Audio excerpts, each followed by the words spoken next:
Hi everyone, welcome to Saman Yapa YouTube channel. දවසකට වතාවක් කතාවට රටාවක් නැවතත් ඒ පාඩම තුලින් අද දවසේදී වාට කියලා දෙන්නේ in spite of සහ despite ඉංග්‍රීසි කතාබහේදී කොහොමද නිවැරදිවම පාවිච්චි කරන්න කියලා. සුපුරුදු විදියටම පාඩමේ මුල ඉඳන් අවසානයේ දක්වා රැඳී ඉන්න ඔයාට මේ සියල්ලම අඩු නැතුව ඉගෙන ගන්න හැකියාව තියෙනවා.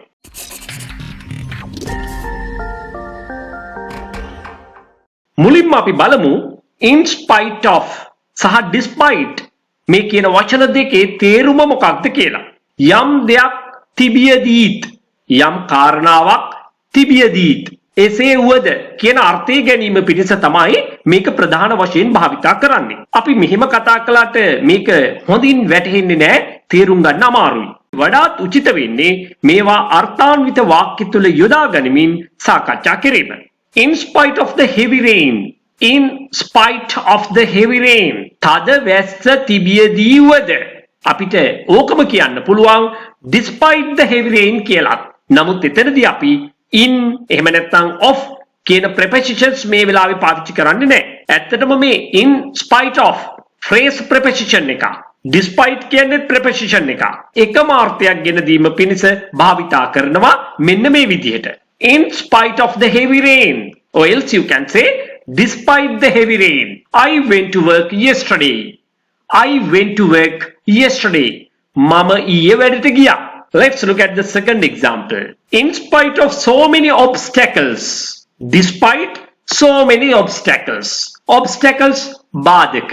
She did her higher studies very well. She did her higher studies very well. ඇය කළා ඇගේ උසස් අධ්‍යාපන කටයුතු ඉතා හොඳින් මැනවින්. In spite of so many obstacles, she did her higher studies very well. Number 3. He wasn't well enough. He wasn't well enough. ඔහු ප්‍රමාණවත් තරම් සනීප තත්වයකින් හිටියේ නැහැ. In spite of that, අන්න එහෙම තිබියදී වුවද he came to work today. He came to work today. එයා අද වැඩට ආවා.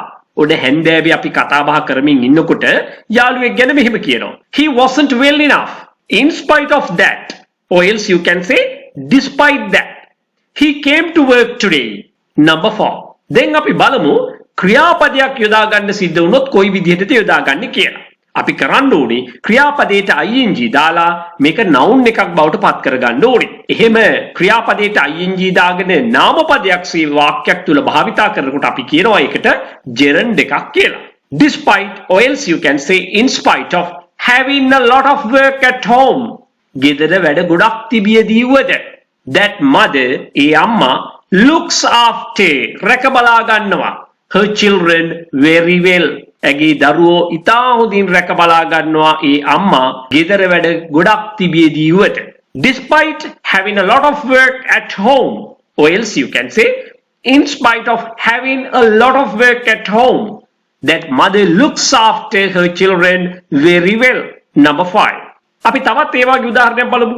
Despite, or else you can say in spite of not having much facilities. Not having much facilities. Facilities පහසුකම්. ගොඩාක් පහසුකම් නොතිබියදී වුවද ගොඩාක් පහසුකම් තිබුණේ නැති වුණාට they treated us well. ඔවුන් සැලකුවා අපට හොඳින්. ඔවුන් ප්‍රතිකාර කළා කියන්නත් ඔවුන් සැලකුවා කියන්නත් අපි දෙකටම treat කියන වචනේ තමයි පාවිච්චි කරන්නේ. They treated us well.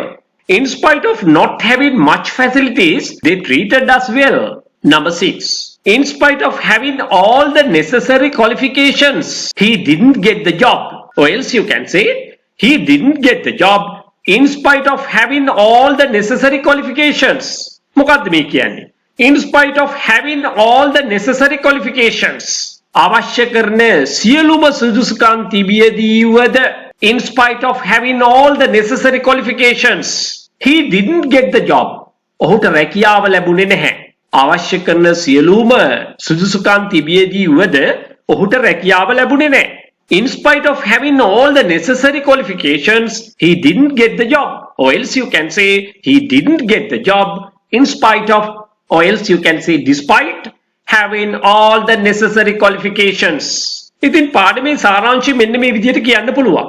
In spite of එහෙම නැත්නම් despite වලින් අනතුරුව අපි noun එකක් එහෙමත් නැත්නම් pronoun එකක්, එහෙමත් නැත්නම් verb එකට ing එකතු කරපු gerund එකක්, verbal noun එකක් අපි පාවිච්චි කළ යුතුයි. ඉතින් මෙන්න මේක මතක තියාගෙන නැවතත් අපි ඉක්මනින්ම පාඩමේ මුල ඉඳන් ආරම්භමු. Number 1. In spite of the heavy rain, I went to work yesterday. Despite the heavy rain, I went to work yesterday. In spite of so many obstacles, she did her higher studies very well. Despite so many obstacles, she did her higher studies very well. Number 3. He wasn't well enough. In spite of that, he came to work today. He wasn't well enough. But despite that, he came to work today. In spite of, or else you can say despite, having a lot of work at home, that mother looks after her children very well.